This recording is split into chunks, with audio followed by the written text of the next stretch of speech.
तो दोस्तों आज हम फिर से आपके लिए लेकर आए हैं देश दुनिया की सभी ताजा बड़ी खबरें। फटाफट एक एक कर विस्तार से आज आपको बताएंगे, तो वीडियो को अंत तक जरूर देखें। दोस्तों वीडियो बनाने में हमें काफी मेहनत लगी है, तो वीडियो को दिल से लाइक कर दे। जी दोस्तों, पहली खबर में आपको बता दें कि किसानों की महापंचायत के बाद कृषि कानून को लेकर मोदी अमित शाह को लगा बड़ा झटका। बीजेपी सांसद वरुण गांधी ने किसानों को दिया अपना समर्थन। मोदी अमित शाह से तीनों कृषि कानून रद्द करने की कर दी मांग। बढ़ गई है भाजपा की मुश्किलें। वहीं आपको बताएंगे दोस्तों की ईरान ने तालिबानियों को दिया बड़ा झटका। ईरान के राष्ट्रपति ने अफगानिस्तान में चुनाव की कर दी है अमेरिका से मांग। बढ़ गई है तालिबान की मुश्किलें। वहीं आपको बताएंगे दोस्तों की किसान महापंचायत में राकेश टिकैत ने लगवाए अल्लाह अकबर के नारे, तो भड़की भाजपा राकेश टिकैत को बताया हिंदू विरोधी। वहीं आपको बताएंगे दोस्तों की आजम खान पर कार्रवाई से भड़के यूपी के पूर्व राज्यपाल योगी को बता दिया शैतान। वहीं आपको बताएंगे दोस्तों की किसानों की महापंचायत पर बीजेपी ने बोला हमला, कहा शाहीन बाग की तरह दम तोड़ देगा किसान आंदोलन। वहीं आपको बताएंगे दोस्तों की बिहार, बंगाल, यूपी के बाद अब ओवैसी ने राजस्थान में चुनाव लड़ने का किया ऐलान। कांग्रेस भाजपा की बड़ी मुश्किलें। वहीं आपको बताएंगे दोस्तों की मध्य प्रदेश में अब एमबीबीएस के छात्रों को आरएसएस भाजपा नेताओं के पढ़ाए जाएंगे पाठ। छात्रों ने किया विरोध। तो सभी खबरों को आपको बताने वाले हैं दोस्तों। वीडियो को लाइक कर दें और कमेंट करके हमें बताएं कि आप किस जिले से हमारी खबर को देख रहे हैं। इसी बीच बढ़ते दोस्तों अगली खबर की ओर, तो कृषि कानून को लेकर मोदी अमित शाह को लगा बड़ा झटका। बीजेपी सांसद वरुण गांधी ने किसानों को दिया अपना समर्थन। मोदी अमित शाह से तीनों कृषि कानून रद्द करने की रख दी मांग। जय दोस्तों, आपको बता दें ये बड़ी खबर सामने निकल कर आई दोस्तों की कृषि कानून को लेकर किसानों की महापंचायत के बाद अब भाजपा सांसदों से ही मोदी अमित शाह को बड़ा झटका लगा है।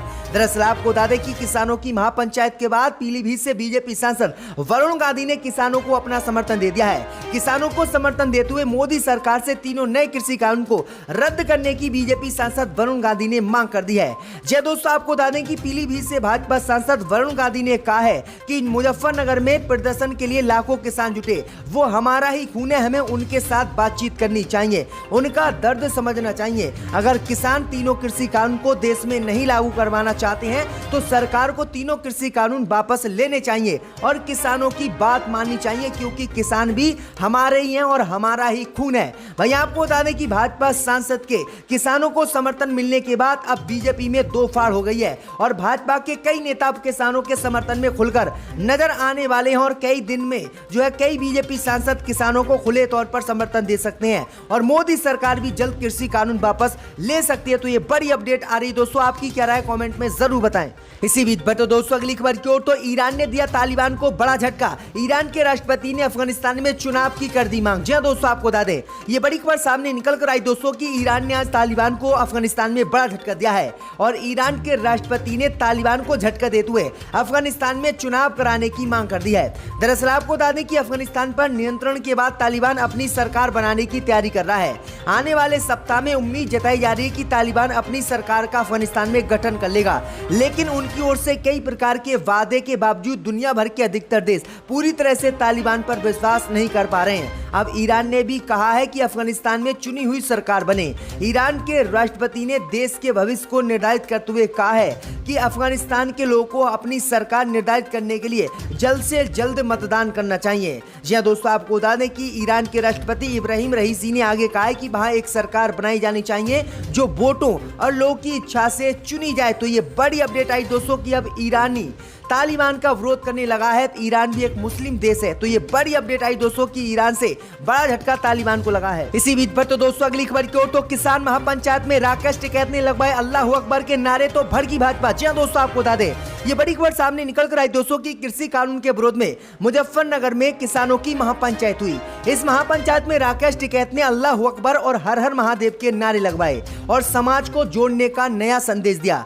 लेकिन आपको बता दें कि किसान महापंचायत में अल्लाह अकबर के नारे से भाजपा बुरी तरह से चिढ़ गई है और भाजपा ने किसान महापंचायत में अल्लाह अकबर के नारे का विरोध किया है।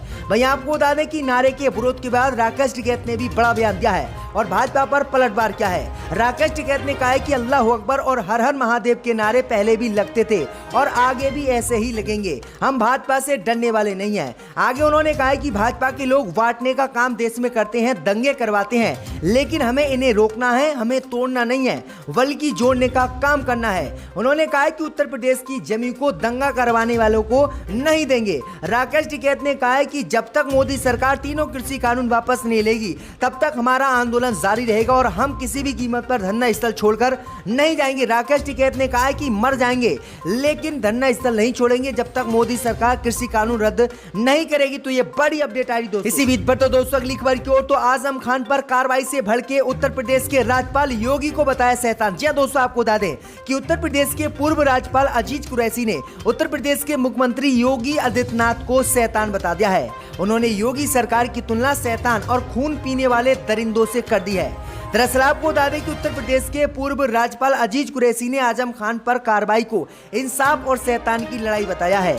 यूपी के पूर्व राज्यपाल अजीज कुरैशी उत्तर प्रदेश के रामपुर में आजम खान के घर उनकी पत्नी से मुलाकात करने पहुंचे। इस दौरान पूर्व राज्यपाल अजीज कुरैशी ने बड़ा बयान दिया।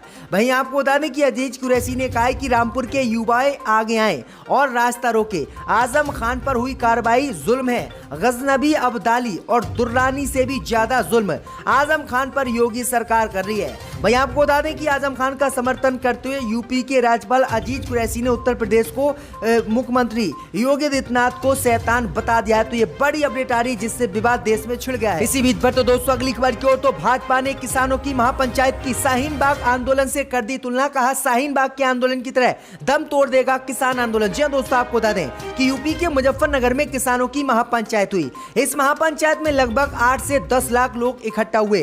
वहीं आपको बता दें कि बड़ी मात्रा में लोगों को देखते हुए भाजपा के पसीने छूट गए, जिसके बाद इस किसान आंदोलन की चर्चा सिर्फ यूपी नहीं बल्कि पूरे देश में हो रही है। जहां किसान नेताओं ने इस पंचायत को सफल बताया, तो वहीं बीजेपी नेता और यूपी के डिप्टी सीएम केशव प्रसाद मौर्य ने इसकी तुलना शाहीन बाग से कर दी है। डिप्टी सीएम केशव प्रसाद मौर्य ने कहा कि शाहीन बाग वाला हाल किसान आंदोलन का हो जाएगा। बता दें कि कानपुर पहुंचे केशव प्रसाद मौर्य ने दावा किया है कि इस महापंचायत में किसान कम, सपा, बसपा और कांग्रेस के कार्यकर्ता ज्यादा है। उन्होंने कहा है कि किसान आंदोलन दम तोड़ने के कगार पर है। जिस तरह से शाहीन बाग के आंदोलन ने दम तोड़ा था, उसी तरह से किसान आंदोलन भी दम तोड़ेगा। तो ये बड़ी अपडेट आई दोस्तों कि भाजपा ने किसानों के समर्थन की बजाय किसानों का विरोध फिर से कर दिया है। इसी बीच पर तो दोस्तों अगली खबर की ओर, तो बिहार, बंगाल, यूपी के बाद अब राजस्थान में चुनाव लड़ेगी असदुद्दीन ओवैसी की पार्टी एआईएमएम। ओवैसी ने किया ऐलान। जी दोस्तों, आपको बता दें ये बड़ी खबर सामने निकल कर आई दोस्तों कि बिहार, बंगाल और यूपी के बाद अब असदुद्दीन ओवैसी ने राजस्थान में विधानसभा चुनाव लड़ने का ऐलान कर दिया है।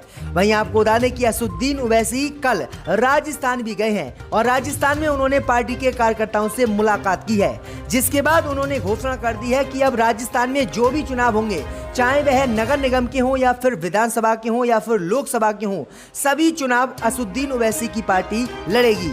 जिसके बाद अब देश में चर्चा हो गई। तो ये बड़ी अपडेट आई दोस्तों कि बिहार, बंगाल और यूपी के बाद अब ओवैसी ने राजस्थान में भी चुनाव लड़ने का ऐलान कर दिया है। इसी बीच पर तो दोस्तों अगली खबर की ओर, तो जम्मू कश्मीर पर पड़ा तालिबान का प्रभाव जानने के लिए 70 मोदी के मंत्री जाएंगे कश्मीर, देंगे अमित शाह को रिपोर्ट। जी दोस्तों, आपको बता दें कि जम्मू कश्मीर में दोबारा विधानसभा बहाली की उठ रही मांग के बीच वहां किस तरह से आगे बढ़ा जाए, ये जानने के लिए मोदी सरकार ने बड़ी पहल की है, जिसके तहत केंद्रीय मंत्रियों के दल जम्मू कश्मीर का दौरा करेंगे। इस दौरान वे लोग प्रशासन और प्रतिनिधियों के साथ सीधी बातचीत करेंगे।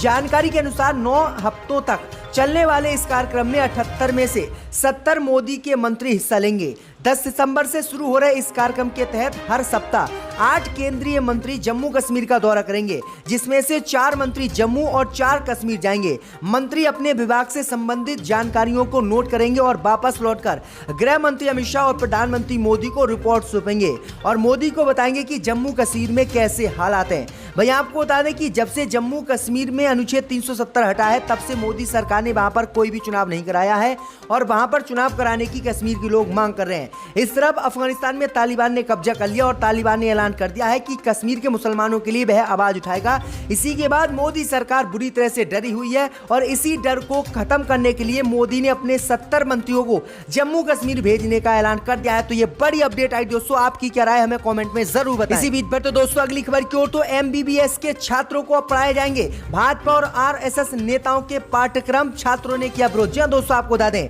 ये बड़ी खबर सामने निकल कर आई दोस्तों कि मध्य प्रदेश में एमबीबीएस के विद्यार्थियों को अब आरएसएस और भाजपा नेताओं के विचार पढ़ाए जाएंगे। जानकारी के अनुसार सरकार ने ये नियम आज से ही लागू कर दिया है।